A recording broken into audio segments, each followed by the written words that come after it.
근데 2016년부터라고 쳐도 2016년, 17년, 18년, 19년, 20년, 21년, 22년 거의 7년이잖아요. 당연히 가장 타격이 컸던 지역일수록 반사 이익을 가장 크게 받게 되어 있습니다. 즉 어떻게 보면 지금이 바닥일 수 있다는 거죠. 시세 차익까지 챙기는 전략으로 구상을 했습니다. 안녕하세요. 꿈나무입니다. 제가 항상 이렇게 얼굴이 안 나오게 촬영을 하다가 얼굴을 오픈해서 이렇게 찍다 보니 좀 많이 어색하긴 하거든요. 그래도 이쁘게 봐주시면 감사하겠습니다. 그럼 오늘은 나월자 5편으로 드디어 제가 선정한 상가 투자 지역을 한번 말해보는 시간을 가져보려고 하는데요. 먼저 결론만 간단하게 말하자면 저는 김포 구례역을 투자 지역으로 선정했습니다. 자, 그럼 지금부터 제가 왜 이 지역을 투자 지역으로 선정을 했는지 설명해보는 시간 가져보도록 하겠습니다. 영상 마지막에는 저희 매수 매도 전략까지 넣어놨으니 꼭 영상 끝까지 시청 바랍니다. 그럼 시작하겠습니다. 자, 제가 김포 구례역을 투자 지역으로 선정한 이유는 총 4가지 이유가 있기 때문인데요. 이제부터 하나하나 설명해 보도록 하겠습니다. 가장 첫 번째 이유는 신도시 상권이면서 가격이 계속해서 빠져서 어느 정도 바닥을 다졌다고 판단하기 때문입니다. 김포 한강 신도시에 대해 간단하게 설명드리자면 김포 한강 신도시는 2기 신도시입니다. 김포시의 운양동, 장기동, 마산동, 구례동, 양촌읍, 양곡리 일대를 개발하여 조성한 신도시로 2003년 5월 신도시 건설 계획이 발표되었으며 2012년 12월에 1단계 공사 완료와 함께 입주를 시작했습니다. 그러니까 2012년부터 아파트 입주를 시작한 거죠. 그리고 제가 투자하려는 구례역 상가는 거의 2015년에서 16년 정도 그때부터 분양을 시작했더라고요. 근데 2016년부터라고 쳐도 2016년, 17년, 18년, 19년, 20년, 21년, 22년 거의 7년이잖아요. 약 6년에서 7년 동안 분양가 대비해서 계속해서 상가 가격이 하락했더라고요. 그러니까 제가 3편에서 상가가 처음 분양한 뒤로 평균 5년 정도는 계속해서 가격이 빠진다고 했는데 이게 딱 맞아 떨어지는 거죠.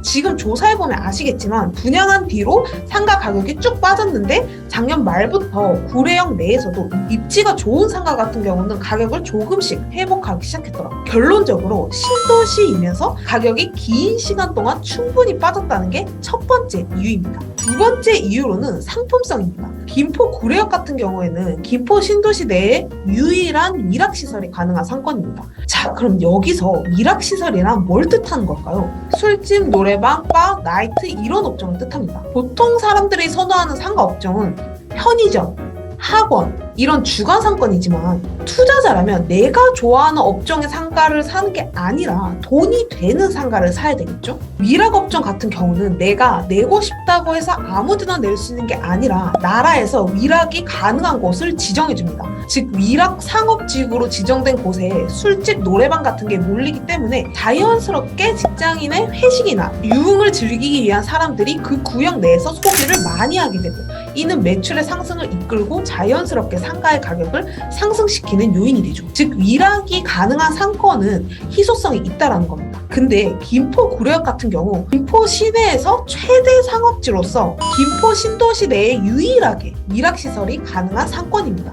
그렇다 보니 김포 사람들이 술을 마시러 전부 구례역으로 몰린다는 특징이 있습니다. 그러니까 유동인구가 그만큼 많다는 뜻이겠죠. 제가 이미 임장을 다녀왔거든요. 근데 김포에도 이런 곳이 있구나 싶어서 정말 깜짝 놀랐습니다. 직접 몇 번 임장을 다녀오니 확실히 유흥 쪽으로는 상품성이 있다라는 확신이 들더라고요. 자, 그럼 세 번째 이유는 코로나 직격탄을 받은 지역이라는 겁니다.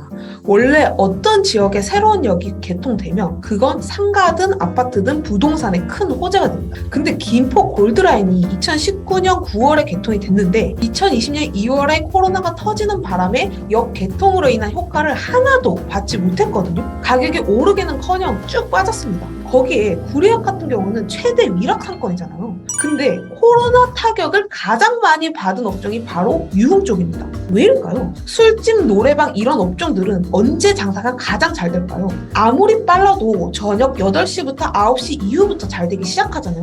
근데 코로나 거리두기로 술집이 아예 문을 못 열기도 하고 장사가 가장 잘 되는 시간대인 10시부터 영업 제한이 걸려 억지로 문을 닫기도 했죠. 이로 인해서 엄청나게 많은 술집, 노래방 등 유흥 업종들이 폐업을 했습니다. 그러다 보니 당연히 유흥 상권에 위치한 상가들의 공실이 엄청나게 늘어났습니다. 공실이 늘어나니 월세를 받지 못하고 대출이자를 견디지 못하는 임대인의 상가들이 급매로 나오기 시작하면서 가격이 많이 빠진 것이죠. 근데 김포 구례역은 그런 영향을 가장 크게 받은 지역 중 하나라는 겁니다. 김포 내에 최대 유흥지니까 당연하겠죠? 자, 그럼 반대로 생각해 봅시다. 만약에 코로나가 끝나고 마스크를 벗는 시점이 온다면 어느 지역이 가장 수혜를 많이 받을까요? 당연히 가장 타격이 컸던 지역일수록 반사 이익을 가장 크게 받게 되어 있습니다. 즉, 어떻게 보면 지금이 바닥일 수 있다는 거죠. 이미 코로나 종결설이 많이 나오고 있죠. 아마 내년에 진짜 코로나가 완전히 종식되지 않더라도 감기 취급 받으면서 마스크를 벗지 않을까 싶습니다. 그럼 그게 종결인 거죠.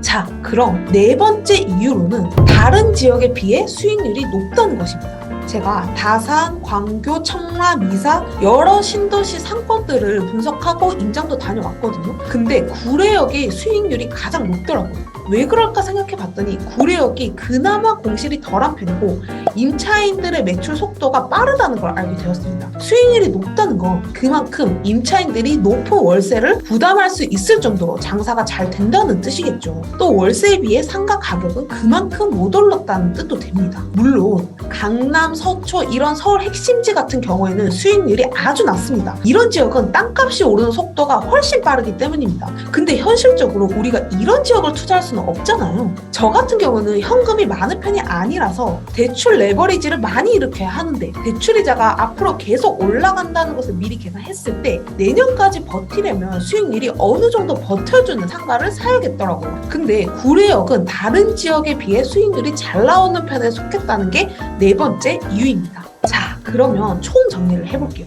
김포 구례역은 김포 내의 유일한 미락 상권으로 희소성이 있고 유동인구가 많은 편이며 코로나 직격탄을 받아 역 개통 효과를 전혀 받지 못했으며 상권이 갖춰진 이후로 6년에서 7년째 계속해서 가격이 빠졌기 때문에 어느 정도 바닥을 다졌다고 판단을 했고 수익률도 높은 편에 속하기 때문에 매수해서 버티기가 가능하다고 판단을 해서 이 지역을 선택했습니다.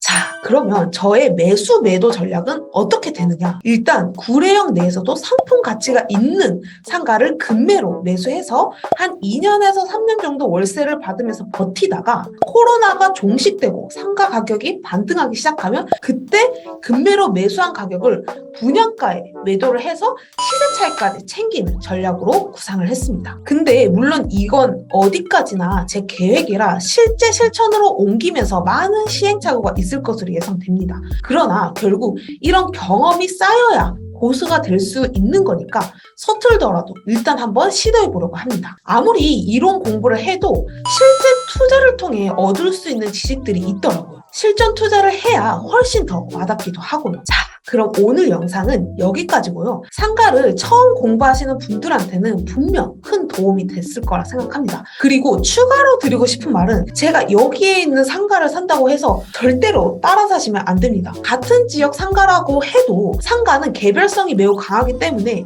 어디에 위치해 있는지 상품성이 있는지 없는지에 따라 가격 차이가 많이 나기 때문입니다. 아무튼 여러분 아파트에 대한 투자 정보는 유튜브에 많지만 상가 투자에 대해 설명해주는 유튜버는 거의 없잖아요. 상가 투자하지 말라는 영상만 많지 상가 투자를 경매 말고 일반 매매로 어떤 식으로 접근하는지 이렇게 디테일하게 알려주는 유튜버가 솔직히 어디 있습니까? 구독과 좋아요 부탁한다는 말입니다. 그럼 다음 영상은 드디어 직접 임장을 다녀온 영상들을 한번 공개해 보도록 하겠습니다. 더불어 임장을 가서 알게 된 정보들과 제가 직접 선택한 매물들도 한번 풀어보도록 하겠습니다. 그럼 다음 영상도 기대해 주세요. 감사합니다.